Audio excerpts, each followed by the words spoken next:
AB, spin that bitch. Here we are, November 2024. This is Cory Hines, a junior guard for the Miami Hurricanes. Just finished his sophomore season playing against the likes of Stephon Castle, Rob Dillingham and Reed Shepard, but they're off to the league now. He came all the way from Utah with aspirations of making it to the NBA. NIL is nice and all, but he's trying to get to the league. He's a 6'5" slasher who can't shoot a three to save his life. Now coach says he sees a lot of potential in Cory to become a 3-level scorer.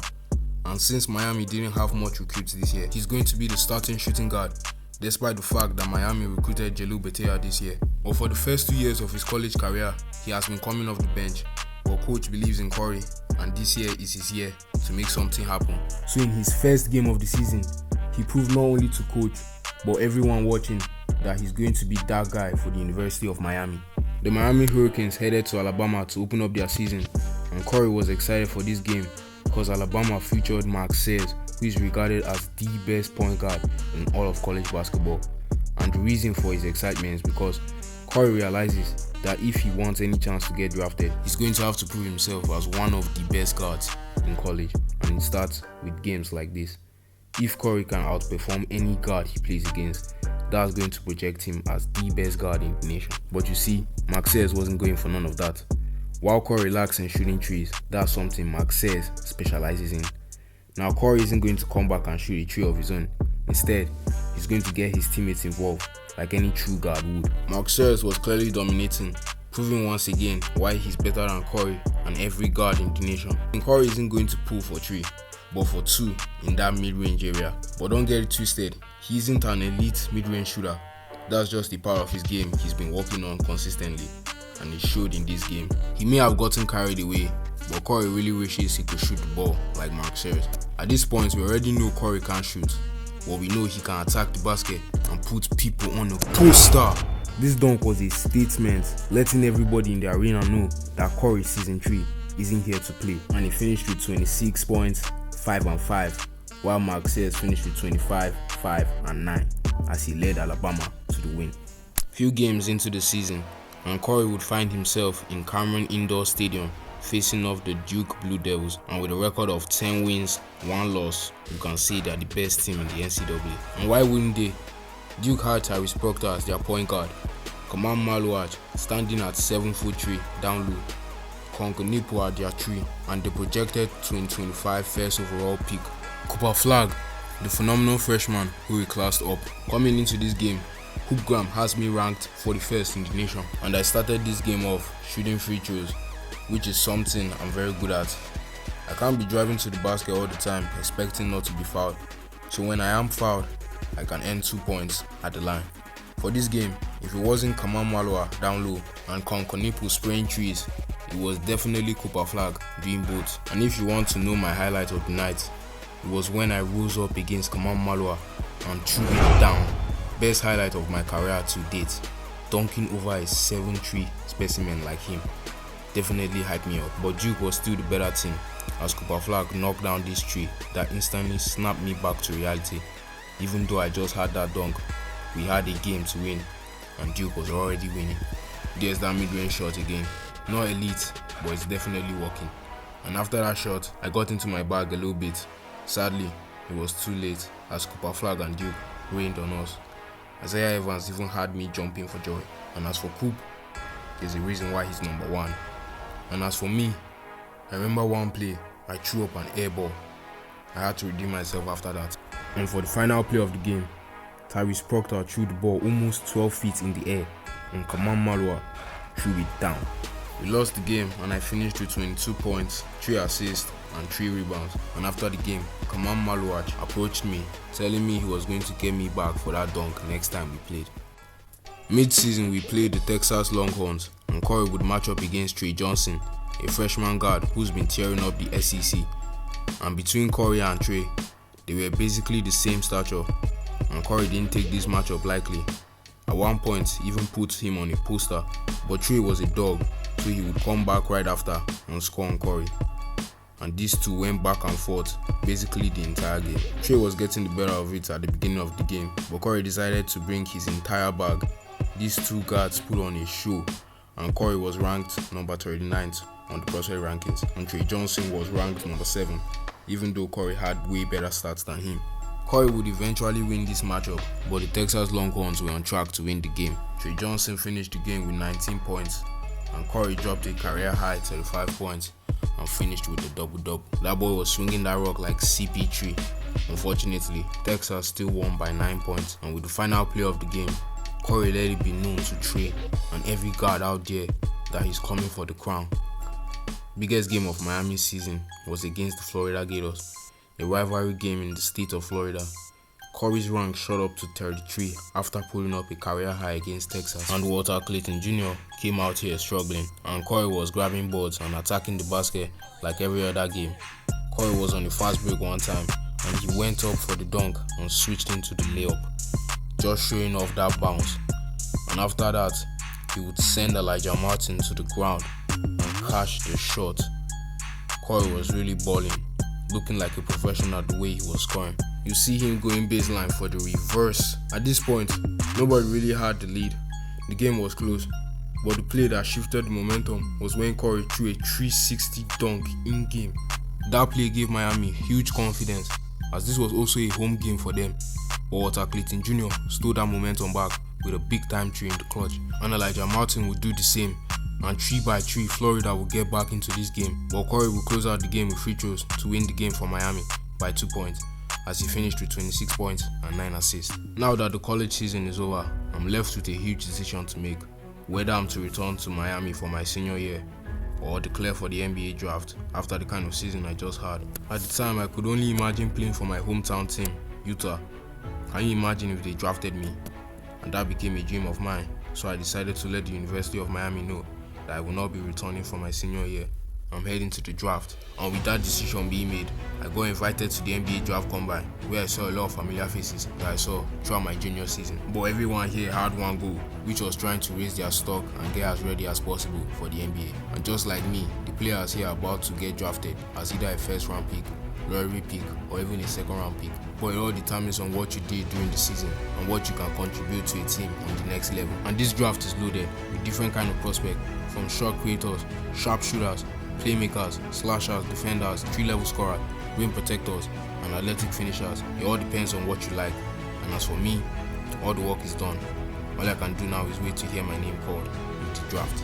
And while I did finish the season averaging 16 points, 4 rebounds, and 2 assists per game, I'm entering the draft as a projected early second round pick. And after the combine, I found out that the Utah Jazz had the 32nd pick, which is just few picks away from my projection. So I made it clear to the NBA and the media that I wanted to be drafted by my hometown team, which is why during my workouts, I only worked out with the Utah Jazz and no other team. And all I ask in return is that they take me with their draft pick. With the 32nd pick in the 2025 NBA draft, the Utah Jazz select. They decided to go with the big man from Kansas instead. And while I wasn't glad at all, I could only sit and wait for my name to be called. And since I was projected at 36, I decided to wait for the 76ers to make their move. But with the 35th pick in the draft, the Memphis Grizzlies decided to take me, which came as a surprise to me and everybody in my circle. But heading into Summer League, I was coming off the bench for the Grizzlies because this team has 4 guards, including Walter Clayton Jr., who the Grizzlies took in the first round of the draft after he led his team to the national championship. And the other guards we had were Jalen Wells and Ja Morant, who obviously isn't playing any Summer League games. And for our first game, we're going against the 76ers, who drafted Kobe Bryant from Kentucky and Dylan Harper from Rutgers. And out the gate, the guards came out stroking. And by saying the guards, I mean the rookies. Everyone was handing out buckets, straight up cooking each other. And when I got in, I immediately went up for the poster. Everyone was in their bag. And for me, I was just trying to build chemistry with WCJ, because me and him are the 2 rookies of this team. And when I did that, the team was rolling. We weren't the best team out here in Vegas, but we sure were a team to put up a fight. And I finished with 15 points and capped off this game with a dunk. And for the rest of the rookie class, the Brooklyn Nets took Asa Newell in the top 5 and Liam McNeely in the second round. The Nets might have the best of it in the draft, but for the Bulls, they drafted Devin Royer out of Ohio State to build up their front court. The Warriors managed to steal VJ Edgecombe out of the top 20, which was crazy, but this draft was loaded, and Houston built up their backcourt, drafting Jacoby Gillespie and Wesley Yates III out of USC. Out in Miami, they got Ace Bailey to provide for them buckets, and this made the Heat even harder. And the Timberwolves took Jeremiah Fears as their backup point guard behind Rob Dillingham. The Pelicans took Johni Broome in the first round, and Orlando drafted my guy Trey Johnson in the top 10 at pick number 8. And as for Utah, they had the first pick, so they took Cooper Flag. And of course, in the second round, they took Hunter Dickinson, and not me. They believe that their backcourt is okay with Keontae George and Colin Sexton. The Spurs drafted Elijah Martin out of Florida and Chris Youngblood from Alabama. But for the Wizards, they took this kid from Howard in the top 5, which shocked everyone. Apparently, this kid Malik Mills is the truth. Max Sears was taken by Sacramento as the number 2 overall, and Otega Owe came in the second round. But another player the Wizards selected in the first round was Chase Richardson, and for their second round pick, it was Yegor Demin out of BYU. We played the Detroit Pistons in the quarterfinals of the Summer League. The Pistons had a good Summer League roster, and it started with Ryan Nembhard as their point guard, and my nigga Matthew Cleveland, who I hooped with back in Miami.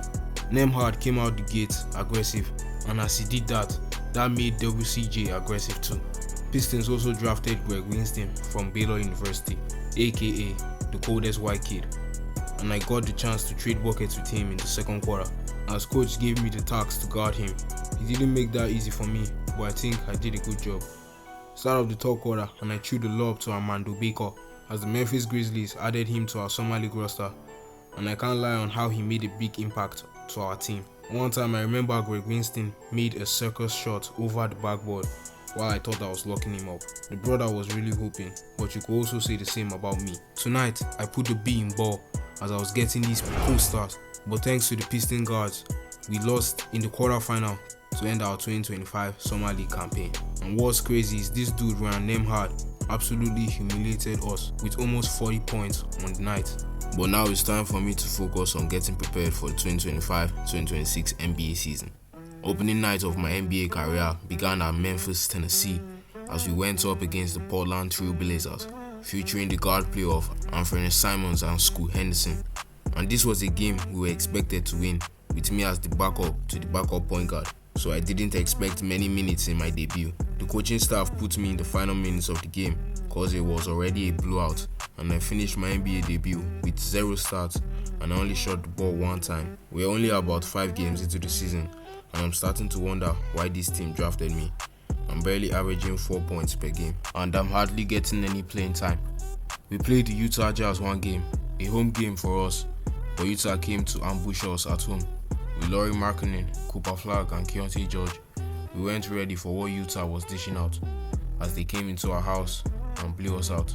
Taking a look around the league, if I had to vote for MVP right now, I'm going with Luka Doncic, the NBA's leading scorer, averaging over 32 points per game, and LA are tied for the best record in the West with the Warriors and OKC. Cory is averaging about 29 a game, and between Lonzo Ball and VJ Edgecombe coming off the bench, the Warriors are in good shape. And for the worst team in the league, the Indiana Pacers are 1-12. Shocking, especially after just coming off a finals appearance. At the bottom of the West, we have the Houston Rockets. After getting numerous draft picks like Jacoby Gillespie and Wesley Yates, they are still struggling. Maybe the coaching staff is just confused, cause right now they got Jalen Green and Fred VanVleet coming off the bench. The best record in the East is a tie between Atlanta and Detroit. Atlanta acquired Miles Turner in the offseason and drafted rookie Charles Lanier in the first round. And Trae Young is averaging about 30 points already. Utah are finally balling. It's been forever, but they started this season unbeaten. But after Keontae George and Cooper Flag got injured, they lost 3 in a row. The 76ers might have won the draft in my opinion. Even after their best guard Tyrese Maxey got injured, Dylan Harper stepped up and is putting on a show in Philly. Tyrese Maxey is going to be out for at least 30 games, so Dylan has enough time to cook in the starting lineup. As for us, we sit at 10th in the West. Ja Morant is averaging about 20 points per game as of right now, and SJ isn't even putting MVP numbers right now in the season. But OKC is still a very dangerous team, as we were playing the reigning champs in their home. We lost, and I didn't even get in the game. At this point, I'm starting to feel more like a fan than a player, getting front row seats to every game, just watching and watching and watching. I decided the fact that I wasn't getting any playing time I would work on my game for hours, and one day after practicing, I got a call from my agent letting me know that the Memphis Grizzlies will be sending me to their G League affiliated team, the Memphis Hustle. At this point, I'm starting to think the Grizzlies don't even want me no more, but I have to put all of that aside and come out here and hoop, cause that's what I do. I'm a hooper, and in my first game, I was going up against the South Bay Lakers, the G League team of the Los Angeles Lakers, and I was assigned the task of guarding Bronny James. And early on, this man hit me with a 4-point play right in my face, and he made the free throw. Now that turned me up. Bronny wasn't even good of an NBA player like that, but after that, I knew I had to get aggressive. But if he wants to hoop like that, then let's get it. We can go back and forth if you want. This is the G League. If I was cooking in college, I'm for sure going to cook in the G. That was my mentality in my first G League game. As I was cooking these boys, I went for over 20 points on the night. But as I was cooking, Devontae Graham was also on a mission. I couldn't even think of how to stop this man. And that's just the difference between NBA and G League players. The worst player in the NBA could average over 30 points in the G League, and that's just how it is. But as for me, I had 26 points, 9 assists, and 4 boards in my debut. Hey, you tell me if I can average 30 in this league. Right now, my goal is to be as efficient as possible in the G League, because I know I'm not going to be here for long. I've been in the G League for about a month now, and so far there's progress in my game. I've been shooting from the mid-range area a lot more, and it makes things easier for me, because now I don't always have to drive to the basket, absorbing contact all the time, and it makes me a more efficient player. I got to thinking, who wouldn't want a 6'5" guard who can dribble, shoot, and is very athletic? Sadly, I'm not in the NBA right now, but the Grizzlies have decided to bring me back to the team a few weeks before the All-Star break. So in my final week in the G League, I decided to get a lot of highlights of me cooking the G League's best, because I don't think I'm coming back here again, because once I get back to the league, I'm about to be a problem. I returned to the league, and the first game started with Brooklyn, and this isn't the Nets of before. After acquiring Josh Giddey, Trey Mann, and Naz Reid, Brooklyn became a problem in the East. At this time in the season, Desmond Bane was injured, which meant more playing time for me. And it wasn't just Desmond Bane who was injured. Zach Edey and Gigi Jackson were out too. But the Nets had all hands on deck, including Asa Newell and Liam McNeely, my draft classmates. And this game I felt it. The feeling of being part of an NBA team. I was scoring, passing. My teammates were even finding me for easy layups. And Sanuel sent my shot away on display. And we came back and scored. I'm finally part of the team. I'm not a supporting cast anymore. Me and WCJ connection was through the roof. This team was rolling against Brooklyn. Me and Ja were even building chemistry, but with a minute left in the game, I was sent to the bench.